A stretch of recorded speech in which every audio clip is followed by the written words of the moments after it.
ಎಲ್ಲ ದುಡ್ಡು ಕೊಟ್ಟು ಸೆಟಲ್ಮೆಂಟ್ ಆಗಿದೆ ಅಲ್ಲ, ದೊಡ್ಡವರನ್ನು ಬಕೆಟ್ ಹಿಡಿಯುವುದರಲ್ಲಿ ನನ್ಗೆಂತ ಲಾಭ ಉಂಟು? ಈ ಧರ್ಮಸ್ಥಳದ ಹೆಸರಿನಲ್ಲಿ ಅಲ್ಲೆಲ್ಲಿ ಬರುವಂತ ಯಾತ್ರಾದಿಗಳಿಗೆ ರೇಪ ಮಾಡ್ತಾರ, ದಂಡುಪಾಳ್ಯ. ಅದೇ ತರ ಯಾಕೆ ಇನ್ನೊಂದು ವರ್ಗ ಇಲ್ಲಿ ಇರಬಾರ್ದು? ಅಷ್ಟು ಜನರಿಗೆ ಅಲ್ಲಿ ರೇಪ್ ಮಾಡೋರಿಗೆ ಸೈಕೋ. ಹಾಗಾದ್ರೆ ಅದಕ್ಕೆ ಸಂಬಂಧಪಟ್ಟ ಆಡಳಿತದವರು ಸಹ ಅದು ಯಾರೊಂದು ಹೊರಗೆ ಬರ್ಬೇಕು ಹೇಳುವಂತದ್ದು ಅವರದೇ ಉಮೇದ್ ಇರ್ಬೇಕು. ಇದಕ್ಕೆ ಕೊಲೆಗಡುಕರನ್ನು ಬಚಾವ್ ಮಾಡುವುದಾದ್ರೆ ನಮ್ಮ ಸಂವಿಧಾನ ಎಲ್ಲಿ ಹೋಯ್ತು? ಇದು ರಾಮರಾಜ್ಯದ ಅವಶ್ಯಕತೆ ಇವರಿಗಿಲ್ಲ. ಹಾಗಂತ ರಾವಣ ರಾಜ್ಯ ಹೇಳಲಿಕ್ಕೆ ನನಗೆ ಮನಸ್ಸಿಲ್ಲ. ಯಾಕಂದ್ರೆ ರಾವಣನಷ್ಟು ಮಹಾ ತಪಸ್ವಿ ಯಾರು ಇಲ್ಲ. ನಿರಪರಾಧಿ ಈಗ ಕಳ್ಳ ಆಗುವ ಪರಿಸ್ಥಿತಿ ಬಂದಿದೆ, ನಿರಪರಾಧಿ ಕೊಲೆಗಡುಕ ಆಗುವ ಪರಿಸ್ಥಿತಿ ಬಂದಿದೆ. ಎಷ್ಟೋ ಸ್ವಾಮೀಜಿಗಳು ಇವತ್ತಿಗೂ ಉತ್ತರ ಭಾರತದಲ್ಲಿ ಮಾಡಿದ ಅನ್ಯಾಯಕ್ಕೆ ಒಳಗೆ ಶಿಕ್ಷೆ ಅನುಭವಿಸ್ತಾ ಇದ್ದಾರಲ್ಲ. ನಾವೆಲ್ಲ ಹಿಂದೂಗಳೇ, ಆದ್ರೆ ಹಿಂದುತ್ವ ಅಲ್ಲ. ಆ ಟೈಮಲ್ಲಿ ಕಾಣಲಿಲ್ಲ. ಯಾಕಂದ್ರೆ ನಮ್ಮತ್ತೊಂದು ಜೋಶ್ ಇತ್ತು, ಬೇಕಾದಷ್ಟು ಕಾರ್ಯಕರ್ತರಿದ್ರು, ಸಂಘಟನೆ ಅಷ್ಟು ಬಲವಾಗಿ ತಿರುಗುತ್ತಿತ್ತು. ಯಾರ್ಯಾರಿಗೆ ನಮ್ಗೆ ಉಪಕಾರ ಬೇಕು ಅವರವರು ನಮ್ಗೆಲ್ಲ ಬೆನ್ನು ತಟ್ಟಿಗೆ ಶುರು ಮಾಡಿದ್ರು. ನಾವು ನಮ್ಮ ನೆಲದಲ್ಲಿ ಇರ್ಲಿಲ್ಲ. ಸೌಜನ್ಯ ಹೋರಾಟದಲ್ಲಿ ನಾವು ಯಾವುದಕ್ಕೆ ಸಹ ಮುಂದೆ ಬರಲಿಲ್ಲ. ಹೋರಾಟಗಾರರಿಗೆ ಅನ್ಯಾಯ ಆಗ್ತಾ ಉಂಟು ಹೇಳುವಂಥದ್ದು ಕ್ಲೀನ್ ಗೊತ್ತುಂಟು. ಹಾಗೆಂತ ಮಹೇಶೆಟ್ಟಿ ತಿಮ್ಮಾರೆಡ್ಡಿ ಆಗಲಿ,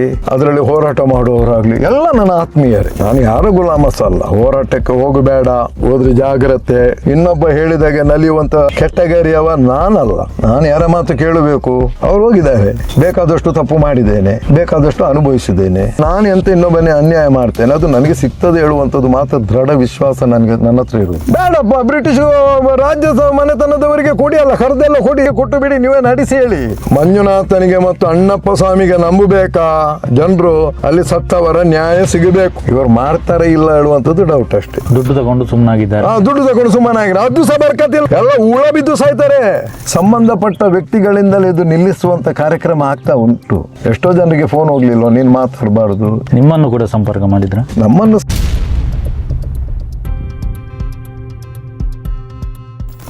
ಸಂಚಾರಿ ಸ್ಟುಡಿಯೋದ ಎಲ್ಲ ವೀಕ್ಷಕರಿಗೆ ಸ್ವಾಗತ. ಇವತ್ತು ನಮ್ಮ ಜೊತೆ ಪ್ರವೀಣ್ ವಾಲ್ಕೆ ಅವರಿದ್ದಾರೆ.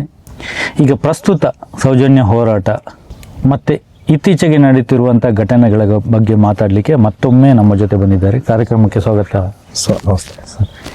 ಧರ್ಮಸ್ಥಳ ಸೌಜನ್ಯ ಕೇಸ್ ಬಗ್ಗೆ ಮತ್ತು ಈಗ SIT ಕಾರ್ಯಾಚರಣೆ ಇದರ ಬಗ್ಗೆ ನಡೀತಾ ಇರುವ ಬಗ್ಗೆ ಏನು ಹೇಳ್ತೀರಾ ಸರ್? ಎಲ್ಲ ದುಡ್ಡಿನ ಪ್ರಭಾವ ನಡೀತಾ ಉಂಟು. ಈಗ ಎಲ್ಲ ದುಡ್ಡಿನ ಪ್ರಭಾವ ಅಲ್ಲದೆ ಬೇರೆ ಏನೂ ಇಲ್ಲ. ಯಾಕಂದರೆ ನ್ಯಾಯ ಹೇಳುವಂಥದ್ದು ದುಡ್ಡು ವ್ಯಾಪಾರೀಕರಣ ಆಗಿದೆ. ಈಗ ನ್ಯಾಯವೇ ಯಾವುದು ನ್ಯಾಯ ಸಿಗ್ತದೆ ಹೇಳುವಂಥದ್ದು ಭರವಸೆ ಈಗ ಕಾಣುವುದಿಲ್ಲ. ಯಾಕಂದರೆ ಎಲ್ಲ ಸ್ವಾರ್ಥಿಗಳಾಗಿದ್ದಾರೆ. ಹೋರಾಟದಲ್ಲಿ ಧುಮುಕಿ ನಮಗೆಷ್ಟು ದುಡ್ಡು ಮಾಡಲಿಕ್ಕೆ ಬೇಕು ಅಲ್ಲ, ದೊಡ್ಡವರನ್ನು ಬಕೆಟ್ ಹಿಡಿಯುವುದರಲ್ಲಿ ನನಗೆಂತ ಲಾಭ ಉಂಟು? ಇದರಿಂದ ರಾಜಕೀಯ ನಮೂನೆ ನೋಡಲಿಕ್ಕೆ ಹೋದರೆ ರಾಜಕೀಯದಲ್ಲಿ ಅವರಿಗೆಂತ ಲಾಭ ಉಂಟು ಎಂದು ನೋಡುವಂಥದ್ದಲ್ಲದೆ, ಮುಗ್ಧ ಹೆಣ್ಣು ಮಗಳಿಗೆ ಅವಳ ಒಂದು ಕೊಲೆಗೆ ನ್ಯಾಯವೇ ಸಿಗುವುದಿಲ್ಲ ಅಂದಾದರೆ ಭವಿಷ್ಯದಲ್ಲಿ ಇದರದ ಬಗ್ಗೆ ಇನ್ನೂ ಆಲೋಚನೆ ಮಾಡೋದಾದರೆ ತುಂಬ ಕಷ್ಟ ಉಂಟು. ಯಾಕಂದರೆ ರಾಜ್ಯ ಸರ್ಕಾರ SIT ಅವರಿಗೆ ಹಸ್ತಾಂತರಿಸಿದಾದ ಮೇಲೆ ಸಹ ಗೊಂದಲವೇ ಇರುವುದಲ್ಲದೆ ಬೇರೆ ಏನಿಲ್ಲ. ನಾವು ಕೇಳೋದು ಇಷ್ಟೇ, ನಮಗೆ ಅವರೇ ಕೊಲೆ ಮಾಡಿಸಿದ್ದಾರೆ ಅಲ್ಲ, ಅವರು ಕೊಲೆ ಮಾಡಿದ್ದಾರೆ, ಅವರ ಮಾರ್ಗದರ್ಶನದಲ್ಲಿ ಆಗಿದೆ, ಇದೆಲ್ಲ ಯಾವುದು ನಾವು ಹೇಳಲಿಕ್ಕೆ ಎರಡಿಲ್ಲ. ಯಾಕಂದರೆ ನಾವು ನೋಡಿದವರಲ್ಲ. ಆದರೆ SIT ಕೊಟ್ಟ ಮೇಲೆ ಕಾನೂನು ಪ್ರಕಾರ ಎಂಥದ ಸತ್ಯ ಹೊರಗೆ ಬರ್ತದಂದು ಹೇಳಿದ ಮೇಲೆ ಅದು ಬರಬೇಕಲ್ಲ. ಯಾಕಂದರೆ ಯಾವುದೋ ಒಂದು ವರ್ಗ ಈ ಧರ್ಮಸ್ಥಳದ ಹೆಸರಿನಲ್ಲಿ ಏನೋ ಇಂಥದ್ದು ಅಲ್ಲೆಲ್ಲಿ ಬರುವಂಥ ಯಾತ್ರಾದಿಗಳಿಗೆ ರೇಪ ಮಾಡ್ತಾರ, ಕೊಲೆ ಮಾಡ್ತಾರ, ದುಡ್ಡು ಸುಲಿಗೆ ಮಾಡ್ತಾರ. ಅಲ್ಲಿ ಯಾಕೆ ಕೊಲೆ ಆಗಿದೆ ಆಗದೇ ಇರುವಂಥದ್ದಲ್ಲ ಅಲ್ಲಿ. ಯಾಕಂದರೆ SIT ತನಿಖೆ ಆದ ಮೇಲೆ ಸಹ ಕೆಲವು ಬುರುಡೆಗಳು ಸಿಕ್ಕಿದಳುವಂಥದ್ದು ಉಂಟು. ಅದಕ್ಕೆ ವಾರಸುದಾರ ಇಲ್ಲದ ಕೆಲವು ಕೇಳಿದ್ದೇವೆ. ಆಗಿರುವಾಗ ಅದಕ್ಕೊಂದು ನ್ಯಾಯ ಬೇಕಲ್ಲ. ಅವರಿಗೆ ಸಂಬಂಧಪಟ್ಟದಲ್ಲ, ಅದು ದೇವಸ್ಥಾನದಲ್ಲಿ ಆಡಳಿತ ವರ್ಗಕ್ಕೆ ಸಂಬಂಧಪಟ್ಟದಲ್ಲ. ಅವರ ಹೆಸರು ಹಾಳು ಮಾಡಲಿಕ್ಕೆ ಯಾರಾದರೂ ಒಬ್ಬರು ಯಾವುದೋ ಒಂದು ವರ್ಗ ಮಾಡ್ತಾ ಉಂಟಂದಾದರೆ, ಉದಾಹರಣೆಗೆ ಆ ದುಡ್ಡಿಪಾಳ್ಯ ಯಾವುದೊಂದು ಕೊಲೆಗಡುಕರೆಲ್ಲ ಇದ್ದರು, ದಂಡುಪಾಳ್ಯ ಕೊಲೆಗಡುಕರೆಲ್ಲ ಇದ್ದದ್ದು. ಅವರು ತುಂಬ ಕೊಲೆ ಮಾಡಿದ್ದಾರೆ, ದೂಟಿದ್ದಾರೆ. ಮನೆಯಲ್ಲಿ ನೀರು ಕೇಳುವ ನೆವನದಲ್ಲಿ, ಅಡ್ರೆಸ್ ಕೇಳುವ ನೆವನದಲ್ಲಿ ತುಂಬ ಜನರು ಕೊಲೆ ಮಾಡಿದೆ. ಅದೇ ಥರ ಯಾಕೆ ಇನ್ನೊಂದು ವರ್ಗ ಇಲ್ಲಿರಬಾರ್ದು? ಇವರ ಹೆಸರು ಹಾಳು ಮಾಡಲಿಕ್ಕೆ ಯಾವುದು ಇಲ್ಲ ಅಂತ ಹೇಳಲಿಕ್ಕೆ ಚಾನ್ಸ್ ಇಲ್ಲ. ಯಾಕಂದರೆ ಒಂದೆರಡು ಕೊಲೆ ಆದದಲ್ಲ. ಒಂದು ಮನುಷ್ಯ ರೇಪ್ ಮಾಡೋದಾದರೆ ಸಹ ಒಂದು ಸರ್ತಿ ರೇಪ್ ಮಾಡ್ತಾನೆ, 2 ಸರ್ತಿ ರೇಪ್ ಮಾಡ್ತಾನೆ. ಅದಕ್ಕಿಂತ ಜಾಸ್ತಿ ಮಾಡಿದ ಅಷ್ಟು ಜನರಿಗೆ ಅಲ್ಲಿ ರೇಪ್ ಮಾಡೋರಿಗೆ ಸೈಕೋ ಹಾಗಾದರೆ ಎಲ್ಲರೂ.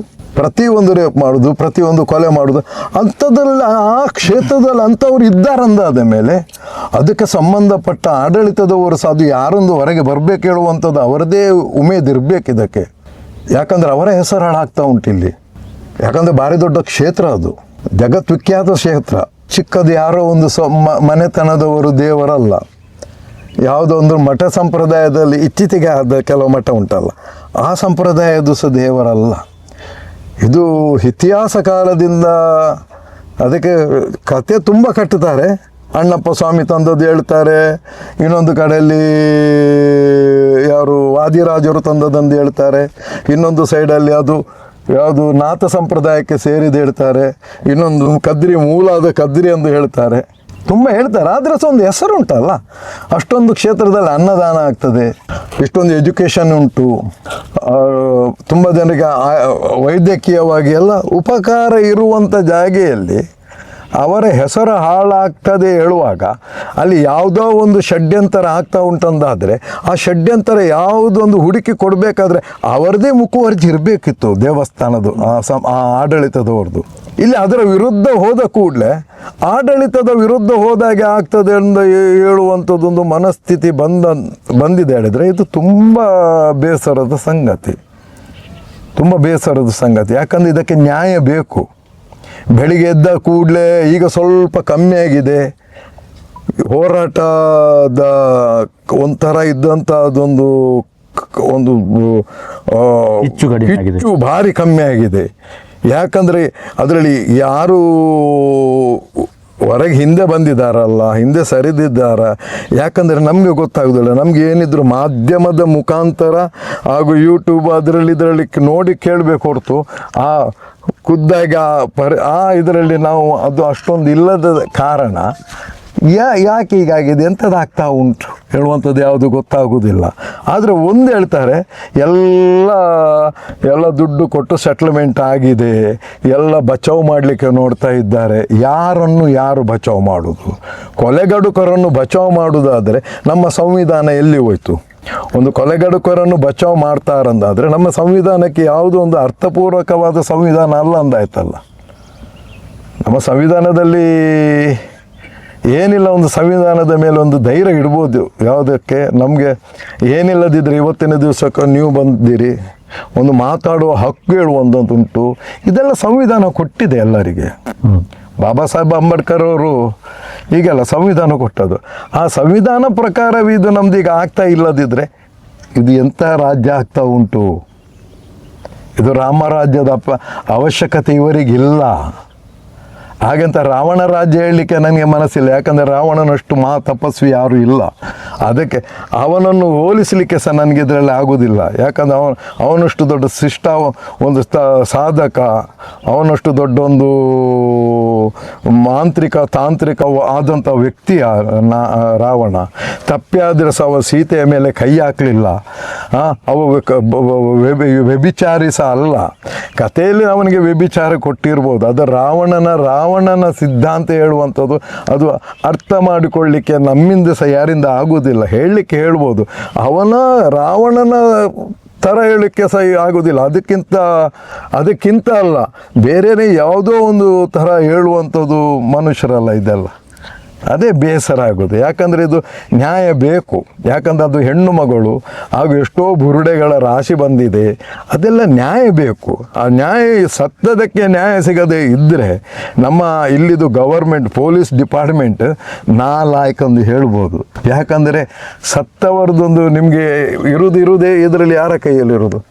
ಒಂದು ಕೊಲೆ ಆಯಿತು, ಕೊಲೆ ಆದ ಮೇಲೆ ಕಂಪ್ಲೀಟ್ ಇನ್ವೆಸ್ಟಿಗೇಷನ್ ಆಗಬೇಕಾಗುವಂಥ ಇರೋದು, ಎಲ್ಲರೂ ಧೈರ್ಯ ಇರೋದು ಡಿಪಾರ್ಟ್ಮೆಂಟ್ ಮೇಲೆ. ಅವರೇ ಈಗ ಮಾಡಬಾರ್ದು, ಮಾಡಿದರೆ ತುಂಬ ಹಾಳು. ಬ್ರಿಟಿಷರ ಆಳ್ವಿಕೆಯಲ್ಲಿದ್ದಕ್ಕಿಂತ ಈಗ ಕಡೆ ಆಯ್ತೆಲ್ಲ ಹೇಳುವಂಥದ್ದೊಂದು ಮನಸ್ಸಿಗೊಂದು ಬೇಜಾರು ಬರ್ತದೆ. ಯಾಕಂದರೆ ನಾವು ಬ್ರಿಟಿಷರ ಅಧಿಕಾರವನ್ನು ನೋಡಲಿಲ್ಲ. ಆದರೆ ಇದಕ್ಕಿಂತ ಬ್ರಿಟಿಷರದೇ ಅಧಿಕಾರ ಒಳ್ಳೆದಿತ್ತು ಹೇಳುವಂಥದ್ದು ಈ ಕೆಲವರು ನಮ್ಮ ಹಿರಿಯರು ನೋಡಿದಂಥವ್ರು ಹೇಳ್ತಾರೆ. ಈ ಥರ ಇರಲಿಲ್ಲ. ಹೋರಾಟ ಮಾಡೋ ಒಂದು ಸ್ವಾತಂತ್ರ್ಯಕ್ಕೆ ಹೋರಾಟ ಹೊರತು ನಮ್ಮ ಅಧಿಕಾರಕ್ಕೆ ಏನು ಕುಂದು ಕೊರತೆ ಬರಲಿಲ್ಲ. ಆಗ ನಮ್ಮ ಧರ್ಮದ ಮೇಲೆ ಏನು ಕುಂದು ಕೊರತೆ ಬರಲಿಲ್ಲ. ಯಾವುದೇ ಒಂದು ನಮ್ಮನ್ನು ತೊಂದರೆ ಆಗಲಿಲ್ಲ. ಅವರ ಆಡಳಿತ ನೋಡಿದ್ದಾರೆ ಹೊರತು. ಆದರೆ ಈ ನಮ್ಮನೆ ಕೊಲೆ ಇದೆಲ್ಲ ಬ್ರಿಟಿಷ್ ಗೌರ್ಮೆಂಟಲ್ಲಿದ್ದ ಇಷ್ಟು ಹೊತ್ತಿಗೆ ಅವರ ಮರಣದಂಡನೆ ಘೋಷಣೆ ಆಗ್ತಿತ್ತು ಹೇಳುವಂಥದ್ದು ನನ್ನೊಂದು ಅಭಿಪ್ರಾಯ.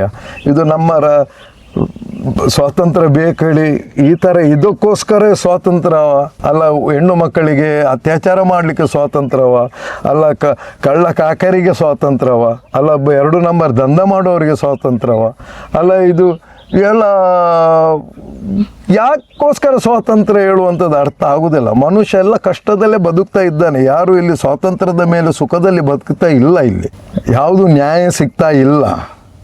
ನಿರಪರಾಧಿ ಈಗ ಕಳ್ಳ ಆಗುವ ಪರಿಸ್ಥಿತಿ ಬಂದಿದೆ, ನಿರಪರಾಧಿ ಕೊಲೆಗಡುಕಾಗುವ ಪರಿಸ್ಥಿತಿ ಬಂದಿದೆ. ಇದೆಲ್ಲ ಪರಿಸ್ಥಿತಿ ತಂದು ಹಾಕಿದ್ದಾರೆ.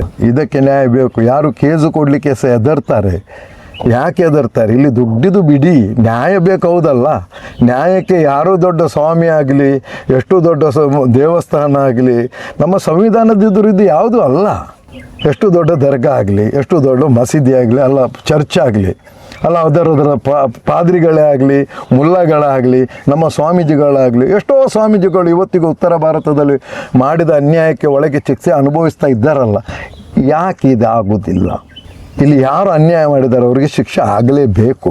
ಧರ್ಮಸ್ಥಳ ಪ್ರಕರಣದಲ್ಲಿ SIT ಈಗ ತನಿಖೆ ಮಾಡ್ತಾ ಇದೆ. ಮೊನ್ನೆ ತಾನೇ 6 ಜನರನ್ನು ಬುರುಡೆ ವಿಚಾರವಾಗಿ ಷಡ್ಯಂತ್ರ ಅಂತ ಮಾಡಿ ಅವರನ್ನೇ ಬಂಧನ ಮಾಡಿ SIT ಕ್ಲೋಸ್ ಮಾಡುವಂಥ ವಿಚಾರಕ್ಕೆ ಬಂದರು. ಮಹೇಶ್ ಶೆಟ್ಟರನ್ನು ಕೂಡ ಮಾತಾಡಬಾರ್ದು, ಗಡೀಪಾರು ಮಾಡುವ ಆದೇಶ ಕೂಡ ಸುಳ್ಳು ಪ್ರಕರಣ ಹಾಕಿ ಅಲ್ಲಿ ಮಾಡಿದರು. ಅದನ್ನು ಕೋರ್ಟಲ್ಲಿ ಫೈಟ್ ಮಾಡಿ ಈಗ ಗಡೀಪಾರುವ ಆದೇಶ ರದ್ದಾಗಿದೆ. ಇದರ ಬಗ್ಗೆ ಏನು ಹೇಳ್ತೀರಾ? ಅದೇ ಎಲ್ಲರ ಬಾಯಿ ಮುಚ್ಚಿಸುವ ಕೆಲಸ ಆಗ್ತಾ ಉಂಟು ಹೊರತು ಬೇರೆ ಏನೂ ಆಗ್ತಾ ಇಲ್ಲ. ಅದಕ್ಕೆ ಸಂಬಂಧಪಟ್ಟವರೆಲ್ಲರನ್ನು ರೆಡಿ ಮಾಡಿದ್ದಾರೆ ಬಾಯಿ ಮುಚ್ಚಿಸುವಂಥ ಕೆಲಸ ಮಾಡಲಿಕ್ಕೆ. ಹಾಗಾದರೆ ನ್ಯಾಯ ಸಿಗಬಾರ್ದು ಹೇಳುವಂಥದ್ದು ಒಂದೇ ಉದ್ದೇಶ ಅಲ್ಲ ಸರ್. ನಾನು ಮೊದಲಿಂದ ನಂದು ಒಂದೇ, ಇವರು ಒಂದು ಹೇಳೋದು ಬೇಡ. ಕ್ಷೇತ್ರದ ಬಗ್ಗೆ ಆದರೆ ಸಹ ಮಾತಾಡೋದಿಲ್ಲ, ನಾನು ಮಾತಾಡೋದಿಲ್ಲ. ಯಾಕಂದರೆ ಕ್ಷೇತ್ರದ ಬಗ್ಗೆ ನಮಗೆ ಗೊತ್ತುಂಟು. ಹಾಗಾದರೆ ತಪ್ಪು ಯಾವ ಜಾಗೆಯಲ್ಲೇ ಸಹ ತಪ್ಪಾದರೆ ಅದು ತಪ್ಪೇ ಅಲ್ಲ ಸರ್. ತಪ್ಪು ಯಾವುದು ಆಗ್ತದೆ ಅದು ತಪ್ಪೇ, ಅದರಲ್ಲಿ ಏನು ಮುಲಾಜಿಲ್ಲ. ಅದರಲ್ಲಿ ಯಾರು ಅದರ ಬಗ್ಗೆ ಹೋರಾಟ ಮಾಡ್ತಾರೆ ಇದೆಲ್ಲ ಸಂಬಂಧಪಟ್ಟ ವ್ಯಕ್ತಿಗಳಿಂದಲೇ ಇದು ನಿಲ್ಲಿಸುವಂಥ ಕಾರ್ಯಕ್ರಮ ಆಗ್ತಾ ಉಂಟು. ಎಷ್ಟೋ ಜನರಿಗೆ ಫೋನ್ ಹೋಗಲಿಲ್ಲ, ನೀನು ಮಾತಾಡಬಾರ್ದು, ನೀನು ಇದರ ಬಗ್ಗೆ ಹೋಗಬಾರ್ದು, ಇದರ ಬಗ್ಗೆ ಯಾವುದು ಸುದ್ದಿ ತೆಗಿಬಾರ್ದು. ಕೆಲವರು ಮನೆಗೆ ಬಂದು ಧಮಕಿ ಕೊಟ್ಟವರಿದ್ದಾರೆ, ಕೆಲವರು ಅವರವರ ವ್ಯವಹಾರದಲ್ಲಿ ಅವರಿಗೆ ತೊಂದರೆ ಕೊಟ್ಟವರಿದ್ದಾರೆ. ಯಾರ ಹಂಗಿಲ್ಲ ಹೇಳುವಂಥವರಿಗೆ ಸಹ ವ್ಯವಹಾರಿಕ ರೂಪದಲ್ಲಿ ಅವರನ್ನು ಮೂಲೆಗೆ ಹಾಕ್ತಾರೆ. ನಿಮ್ಮನ್ನು ಕೂಡ ಸಂಪರ್ಕ ಮಾಡಿದ್ರ ಯಾರಾದರೂ? ನಮ್ಮನ್ನು ಸಂಪರ್ಕ ಆಗಿದ್ದಾರೆ, ಆದರೆ ನಾನು ಮೊದಲಿಂದ ಇದರ ವಿಷಯದಲ್ಲಿ ಇರಲಿಲ್ಲ. ಯಾವುದು ಸೌಜನ್ಯ ಪರ ಹೋರಾಟದಲ್ಲೂ ಇರಲಿಲ್ಲ, ಧರ್ಮಸ್ಥಳ ಪರ ಹೋರಾಟದಲ್ಲೂ ನಾನಿಲ್ಲ. ಯಾಕಂದರೆ ಇಷ್ಟು ದೊಡ್ಡ ಲೆವೆಲಲ್ಲಿ ನಾವು ಹೋರಾಟ ಮಾಡಿದವರಲ್ಲ. ಯಾಕಂದ್ರೆ ನಾವು ಹೋರಾಟ ಮಾಡಿದ್ದೇವೆ ದಕ್ಷಿಣ ಕನ್ನಡದಲ್ಲಿ, ಆವಾಗಿನ ಸಂದರ್ಭಕ್ಕೆ ತಕ್ಕ ಹೋರಾಟ ಆಗಿದೆ. ಆದ ಮೇಲೆ ಈ ಹೋರಾಟದ ಎಂತ ಒಂದು ನಮಗೆ ಅರ್ಥ ಆಯಿತು. ಡೋಂಗಿ ಹಿಂದುತ್ವ, ಯಾರಿಗೆ ಹಿಂದುತ್ವದ ಅಗತ್ಯ ಇಲ್ಲ. ನಾವೆಲ್ಲ ಹಿಂದೂಗಳೇ, ಆದರೆ ಹಿಂದುತ್ವ ಅಲ್ಲ. ರಾಜಕೀಯ ಲಾಭಕ್ಕಾಗಿ ಎಲ್ಲ ರಾಜಕೀಯ ಲಾಭಕ್ಕೆ ಹಿಂದುತ್ವ ಬರ್ತದೆ. ಹಿಂದೂ ಆಗಿರುವಂಥದ್ದು ನಾವೆಲ್ಲ ಹಿಂದೂಗಳೇ. ಎಂತಂದ್ರೆ ನಮಗೆ ಅದರ ಕೆಲವರು ಹೇಳ್ತಾರೆ ಸನಾತನ ಧರ್ಮ, ಸನಾತನ ಅದು ಇದು ಹೇಳ್ತಾರೆ, ಗೊತ್ತಿಲ್ಲ. ನಮಗೆ ಹಿಂದೂ ಹೇಳುವಂಥದ್ದು ಗೊತ್ತುಂಟು, ಅದು ಒಪ್ಪುತ್ತೆ. ನಾನು ಹಿಂದುತ್ವ ಅಲ್ಲ ನಮ್ಮದು. ಹಿಂದುತ್ವ ಹೇಳಿ ಒಂದು ಟೈಮಲ್ಲಿ ನಮ್ಮ ತಲೆಗೆಲ್ಲ ಹಿಂದುತ್ವ ಇತ್ತು, ಎಲ್ಲ ಕಾರ್ಯಕರ್ತರ ತಲೆಯಲ್ಲಿ ಹಿಂದುತ್ವ ಇತ್ತು. ಆದರೆ ಹಿಂದುತ್ವ ಕಾರ್ಯಕರ್ತರಿಗೆ ಮಾತ್ರ ಸೀಮಿತ ಆಯಿತು, ಮಿಕ್ಕಿದವರಿಗೆ ಅದೆಲ್ಲ ಸೀಮಿತ ಆಗಲಿಲ್ಲ. ಆಚೀಚೆ ನೋಡುವ ಹೊತ್ತಲ್ಲಿ ನಮ್ಮದು ಪ್ರಾಯ ಆಗ್ತಾ ಬಂತು. ಇನ್ನು ನಾವು ಪ್ರಾಯ ಹೋದ ಮೇಲೆ ಅಲ್ಲೇ ನಿಂತು ಹಿಂದುತ್ವ ಹೇಳಿದರೆ ನಾವು ನೋಡಿದ್ದೇವೆ, ನಮಗಿಂತ ಮೊದಲ ಎಷ್ಟೋ ಜನ ಹಿಂದುತ್ವ ಹೇಳಿ ನಮಗೆ ಬುದ್ಧಿವಾದ ಹೇಳಿದ್ದು ಸಮೇತ ಇದ್ದಾರೆ ಕೆಲವರು. ಯಾಕೆ ಮಾರೆ ನಿಮಗೆ ಮಾತ್ರ ಹಿಂದುತ್ವ, ಬಾಕಿಯವರಿಗೆಲ್ಲ ಹಿಂದುತ್ವ ಇಲ್ವಾ, ಎಷ್ಟೋ ಜನ ಬದುಕುದಿಲ್ವಾ ಹೇಳಿ. ಅದು ನೋಡುವಾಗ ಒಂದು ಕಡೆಯಲ್ಲಿ ಹೌದೊಂದು ಕಾಣಿತ್ತು ನಮಗೆ. ನೆಕ್ಸ್ಟ್ ಕ್ರಮೇಣ ಆ ಟೈಮಲ್ಲಿ ಕಾಣಲಿಲ್ಲ.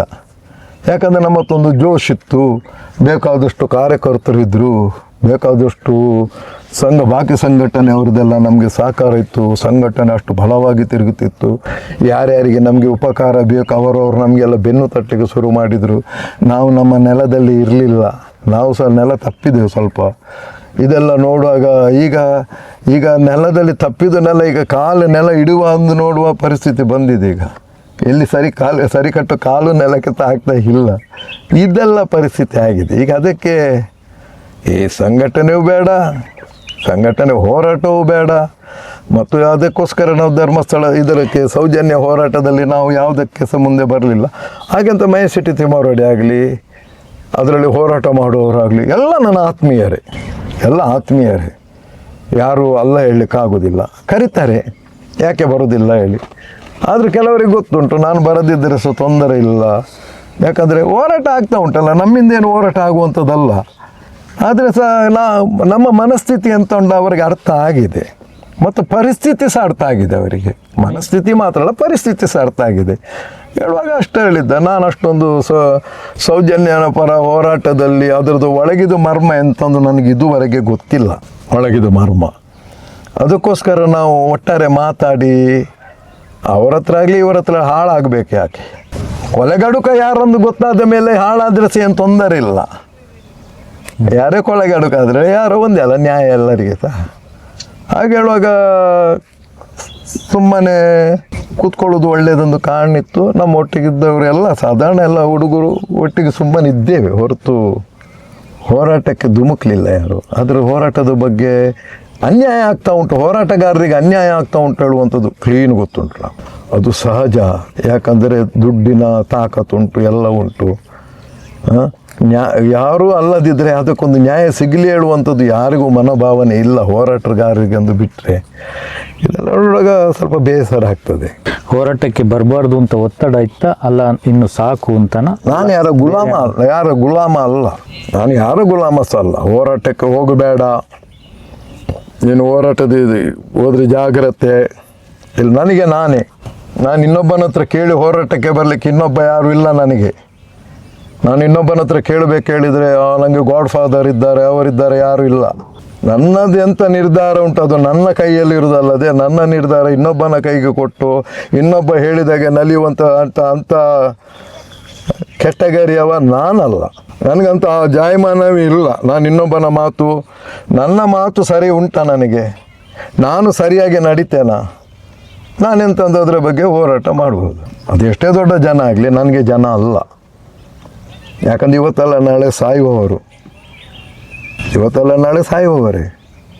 ನಾನು ಇನ್ನೊಬ್ಬನ ಮಾತು ಕೇಳಿ ನಾನು ಹೇಳಿದಾಗಿದ್ದಾನೆ, ನಾನು ಹೇಳಿದಾಗಿದ್ದಾನೆ, ಯಾರು ಹೇಳಿದಾಗೆ ನಾನಿಲ್ಲ. ನ್ಯಾಯ ಉಂಟಾ? ನಾನಿದ್ದೇನೆ ಅವನೊಟ್ಟಿಗೆ. ಹಾಗಂತ ನೀನು ಭಾರಿ ದೊಡ್ಡ ನ್ಯಾಯವಾದಿಯ? ಅಲ್ಲ, ನಾನು ಸಹ ತಪ್ಪು ಮಾಡಿದವನೇ, ಬೇಕಾದಷ್ಟು ತಪ್ಪು ಮಾಡಿದ್ದೇನೆ, ಬೇಕಾದಷ್ಟು ಅನುಭವಿಸಿದ್ದೇನೆ. ನಾನು ಇಷ್ಟೇ ಚಿಂತನೆ ಮಾಡಿ ನಾನು ಎಂತ ಇನ್ನೊಬ್ಬನೇ ಅನ್ಯಾಯ ಮಾಡ್ತೇನೆ, ಅದು ನನಗೆ ಸಿಗ್ತದೆ ಹೇಳುವಂಥದ್ದು ಮಾತ್ರ ದೃಢ ವಿಶ್ವಾಸ ನನ್ನ ಹತ್ರ ಇರೋದು. ನಾನೆಂತ ಅನ್ಯಾಯ ಮಾಡ್ತೇನೆ ಅದು ನನಗೆ ಸಿಗ್ತದೆ ಹೇಳುವಂಥದ್ದು ಗ್ಯಾರಂಟಿ ನನಗೆ ಆಗಿದೆ. ಅದರ ಹಿಂದೆ ಹೋಗ್ತೇನೋ ಹೊರತು ಯಾರೋ ನನಗೆ ಹೇಳ್ತಾರೆ ನೀನು ಬರಬೇಕು, ನನ್ನ ಮಾತು ಕೇಳಬೇಕು. ಇಲ್ಲ, ನನಗೆ ಯಾರ ಮಾತು ಕೇಳುವ ಅಗತ್ಯ ಇಲ್ಲ. ನಾನು ಯಾರ ಮಾತು ಕೇಳಬೇಕು? ಅವರೆಲ್ಲ ಹೋಗಿದ್ದಾರೆ. ನಾನು ಯಾರ ಮಾತು ಕೇಳಬೇಕು? ಅವ್ರು ಹೋಗಿದ್ದಾರೆ. ಇನ್ನು ಇನ್ನೊಬ್ಬನ ಹತ್ರ ಯಾರ ಹತ್ರ ಮಾತು ಕೇಳುವಂಥದ್ದು ಅಗತ್ಯ ಇಲ್ಲ. ಯಾಕಂದರೆ ಇನ್ನೊಬ್ಬನ ಹತ್ರ ಮಾತು ಕೇಳಿ ನಾನು ಅನ್ಯಾಯಕ್ಕೆ ಹೋಗೋದಾಗೆ ನೋಡ್ತಾ ಇದ್ದೇನೆ. ನಾನು ಸಹ ಇನ್ನೊಂದು ಬೇಡಾದದು ವಿಷಯಕ್ಕೆ ನಾನು ಹೋಗೋದಾದರೆ ಮಾತ್ರ ನನ್ನ ಮೇಲೆ ನಾನು ಇದು ಹೇಳ್ಬೋದು, ನನಗೆ ಅಗತ್ಯ ಇಲ್ಲ. ಬಂಧನ ಮಾಡುವಂಥ ಪರಿಸ್ಥಿತಿ ಇತ್ತು. ಮಹೇಶ್ ಅವರನ್ನು ಮತ್ತು ಜಯಂತ್ ಅವರನ್ನು, ಅಂದರೆ ಸೌಜನ್ಯ ಹೋರಾಟಗಾರನು 5-6 ಮಂದಿಯನ್ನು ಈ ಪ್ರಕರಣದಲ್ಲಿ ಸಿಕ್ಕಿಸಿ SIT ಅಲ್ಲಿ ಕ್ಲೋಸ್ ಮಾಡುವಂಥ ಒಂದು ವ್ಯವಸ್ಥೆ ನಡೆದಿತ್ತು. ಅದೀಗ ಕೋರ್ಟಿನ ಮೂಲಕ ಅದಕ್ಕೆ ಬ್ರೇಕ್ ಬಿದ್ದಿದೆ. ಆದರೆ SIT ರಚನೆ ಆಗಿದ್ದು 2005ರಿಂದ 2025 ತನಕ ಧರ್ಮಸ್ಥಳದಲ್ಲಿ ನಡೆದಿರುವಂಥ ಅಸಹಜ ಸಾವುಗಳ ಬಗ್ಗೆ ಮತ್ತು ಇಡೀ ರಾಜ್ಯದಲ್ಲಿ ಧರ್ಮಸ್ಥಳದ ಹೆಸರು ಇಟ್ಟುಕೊಂಡು ಬೇರೆ ಎಲ್ಲಿ ಕೇಸ್ಗಳಾಗಿದೆ ಎಲ್ಲನೂ ತನಿಖೆ ಮಾಡಿ ವರದಿ ಕೊಡಬೇಕು ಅನ್ನೋ ವಿಚಾರವಾಗಿ ಮತ್ತು ಉಗ್ರಪ್ಪ ವರದಿ ಪ್ರಕಾರ SIT ರಚನೆ ಆಗಿದೆ. ಈಗ ಮೊನ್ನೆ ತಾನೇ ಬರೀ ಒಂದು ಬುರುಡೆ ಪ್ರಕರಣ, ಅಲ್ಲಿ ಬುರುಡೆ ಯಾಕೆ ಅಲ್ಲಿ ಬಂದು ಅಂತ ಅದಲ್ಲ, ಬುರುಡೆ ಯಾಕೆ ತಂದ್ರಿ ಅನ್ನೋ ವಿಚಾರವಾಗಿ ಇಟ್ಕೊಂಡು SIT ಇಲ್ಲಿವರೆಗೂ 3 ತಿಂಗಳು SIT ಬರೀ ಅದೇ ವಿಚಾರವಾಗಿ ಕೆಲಸ ಮಾಡಿತ್ತು. ಈಗ ವರದಿ ಒಪ್ಪಿಸಿದೆ. ಮುಂದೆ ಇನ್ನೂ ಕೂಡ SIT ಅವರಿಗೆ ಇನ್ನು 38 ಪ್ರಕರಣದ ಬಗ್ಗೆ ತನಿಖೆ ಮಾಡಲಿಕ್ಕೆ ನಮಗೆ ಅವಕಾಶ ಕೊಡಬೇಕು, ನಾವು ಇದನ್ನು ಮುಂದುವರಿಸಲಿಕ್ಕಿದೆ ಅಂತ SIT ಅವರೀಗ ನ್ಯಾಯಾಲಯಕ್ಕೆ ಹೇಳಿಕೆ ಕೊಟ್ಟಿದ್ದಾರೆ. ಈಗ ಅದರ ಬಗ್ಗೆ ತನಿಖೆ ಮಾಡ್ತಾ ಇದ್ದಾರೆ ಅಂತ ಅನ್ನುವ ವಿಚಾರ ಹೇಳಿದ್ದಾರೆ. ಆದರೆ ತನಿಖೆ ಆಗ್ತಾ ಇದೆ ಅನ್ನೋದು ಯಾವುದು ಕಾಣ್ತಾ ಇಲ್ಲ. ಇದ್ರ ಬಗ್ಗೆ ನೀವು ಏನು ಹೇಳ್ತೀರಾ? ನಾಚಿಗೆ ಹಾಕಬೇಕು ಸರಕಾರಕ್ಕೆ ನಾಚಿಗೆ ಆಗಬೇಕು. ಯಾಕಂದರೆ ಇಷ್ಟೊಂದು ಹಗರಣಗಳು, ಕಣ್ಣಿಗೆ ಕಾಣುವಂಥ ಹಗರಣಗಳು, ಅದೇ ಒಂದು ಪಾಪದವರು ಯಾರಾದರೂ ಆಗ್ತಿದ್ರೆ ಇವತ್ತಿನ ದಿವಸ ನಿಮ್ಮ ಸರ್ಕಾರ ಏನು ಮಾಡ್ತಿತ್ತು? ಹಾಗಾದರೆ ಇದು ಸರ್ಕಾರಿಗೆ ಯಾವ ಥರ ನಡೀತಾ ಉಂಟು? ಹಾಗಾದರೆ ಹೋರಾಟಕ್ಕೆ ಒಂದು ತಾಕತ್ತು ಉಂಟಂದಾಯ್ತಲ್ಲ ಸರ್. ಒಂದು ನನ್ನ ಒಂದು ವಿಷಯ ನೋಡ್ಲಿಕ್ಕೆ ಹೋದರೆ, ಈಗ ಕರ್ನಾಟಕದಲ್ಲಿ ಎಲ್ಲೂ ಈ ಮಿಸ್ಸಿಂಗ್ ಪ್ರಕರಣ ಇರಲಿ, ಕಂಪ್ಲೇಂಟ್ ಕೊಡಬೇಕು ಹೇಳುವಂಥದ್ದು ಬಂದಿದ್ದು ಹೇಳಿದ್ದೇವೆ ಈಗ. ಮತ್ತು ಮಹೇಶ್ ಶೆಟ್ಟಿ ತಿಮರೋಡಿ ಮತ್ತು ಅವರದು ಮೇಲೆ ಕೇಸ್ ಹಾಕಬೇಕೆಂದು ಹೇಳುವಂಥದ್ದು ಒಂದು ಬಂತು. ಇದೆಲ್ಲ ಬರುವಾಗ ಅದಕ್ಕೆ ಸಮರ್ಥವಾಗಿ ವಾದ ಮಾಡಲಿಕ್ಕೆ, ಅಲ್ಲಿ ನ್ಯಾಯ ಥರ ವಾದ ಮಾಡಲಿಕ್ಕೆ ನ್ಯಾಯ ಉಂಟಂದಾಯ್ತಲ್ಲ ಸರ್.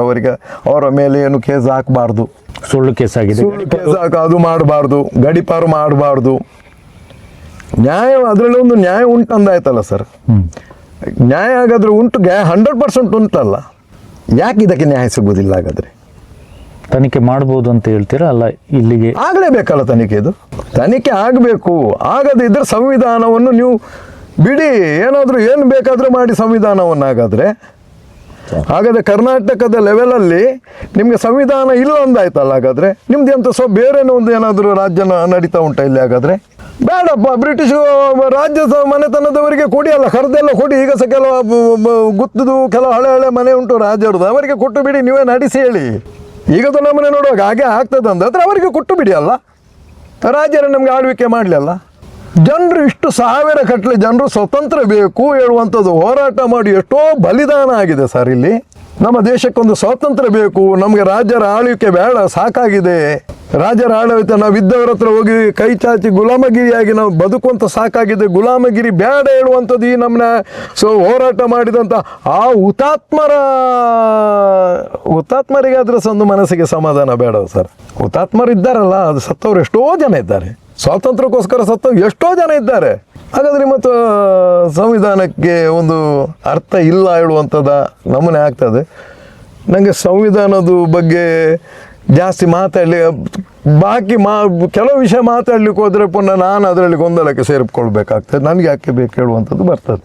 ಈ ಪ್ರಕರಣಕ್ಕೆ ಅಂತ್ಯ ಆಡ್ತಾರೆ, ನೈಜ ಆರೋಪಿಗಳನ್ನು ಪತ್ತೆ ಮಾಡ್ತಾರೆ ಅಂತ ನೀವು ಹೇಳ್ತೀರಾ? ಇಲ್ಲ, ಮಾಡಲ್ಲ, ಇದನ್ನು ಇಲ್ಲಿಗೆ ಮುಗಿಸ್ತಾರೆ. ಪ್ರಾಮಾಣಿಕವಾಗಿ ಮಾಡ್ತಿದ್ರೆ ಇದುವರೆಗೆ ಆಗಿ ಹೋಗ್ತಿತ್ತು. ಇನ್ನು ಮುಂದೆ ಮಾಡ್ಬೋದಾ? ನನಗೆ ಕಷ್ಟ ಕಾಣ್ತದೆ.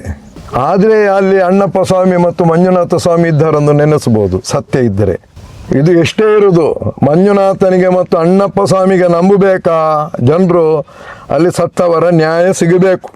ಯಾರು ಮಾಡಿದ್ದಾರೆ, ಅದು ಯಾರೇ ಇಲ್ಲಿ ಅಲ್ಲಿ ಸೈಡಲ್ಲಿ ಯಾರೋ ಕೂಲಿ ಓರುವವನ ಅಲ್ಲ, ಯಾರೋ ಅಲ್ಲಿ ಕೆಲಸ ಮಾಡುವವನ ಯಾರೇ ಆಗಲಿ, ಕೊಲೆ ಮಾಡಿದ ಯಾರೇ ಆಗಲಿ, ಅಲ್ಲಿ ಕೂಲಿ ಕೆಲಸ ಮಾಡಿದವನಾಗಲಿ ಸರಿ, ಅಲ್ಲಿ ಮ್ಯಾನೇಜ್ಮೆಂಟಲ್ಲಿದ್ದವರು ಸರಿ ಆದರೆ ಸರಿ, ಯಾರೂ ಆದರೆ ಸರಿ, ಶಿಕ್ಷೆ ಅನುಭವಿಸಲೇಬೇಕು. ಇವರು ಮಾಡ್ತಾರೆ ಇಲ್ಲ ಹೇಳುವಂಥದ್ದು ಡೌಟ್ ಅಷ್ಟೇ, ಅದಕ್ಕಿಂತ ಬೇರೆ ಏನು. ಯಾಕಂದರೆ ಮಾಡುವವರಿದ್ದರೆ ಹೇಗೂ ಮಾಡ್ಬೋದು. SIT ಒಳಗೆ ಒಬ್ಬ ಬಂದಂತೆ ಪೊಲೀಸ್ನವ ಅಲ್ಲಿ ಆಫೀಸರ್, ಅವ ಬಂದು ನೀನು ಹೇಳಬಾರ್ದಂದು ಹೇಳಿದ್ರಂತೆ. SITಯಲ್ಲಿ ಚಿನ್ನಯ್ಯನ ಹತ್ರ ಇನ್ನೊಬ್ಬರು ನಿಮ್ದು ಯಾರೋ ಇದ್ದಾರಲ್ಲ, ಅದರಲ್ಲಿ ಜಯಂತಿಗೆ ಚಿನ್ನಯ್ಯನಿಂದ ಬಡಿಸೋದು, ಇದೆಲ್ಲ ಎಂಥದ್ದು ಸರ್ ಇದು?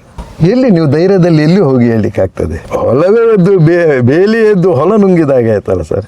ಯಾರೋ ನಿಮ್ಮದು ಇಲ್ಲಿ ನ್ಯಾಯ ಸಿಗಬೇಕು ಅಲ್ಲ, ಇಲ್ಲಿ ಈಗೀಗ ಆಗಿದೆ ಹೇಳಿ ಹೋಗಿ ಅಲ್ಲಿ ಹೇಳಬೇಕಾದ್ರೆ ಎಂತ ಅರ್ಥ? ಇಲ್ಲಿ ಅವರಿಗೆ ಬಡಿತಾರಾದ್ರೆ ಸಾಕ್ಷಿ ಕೊಡಿ ಅಂದರೆ ಸಾಕ್ಷಿ ಹೋದರೆ ಸಾಕ್ಷಿಯನ್ನೇ.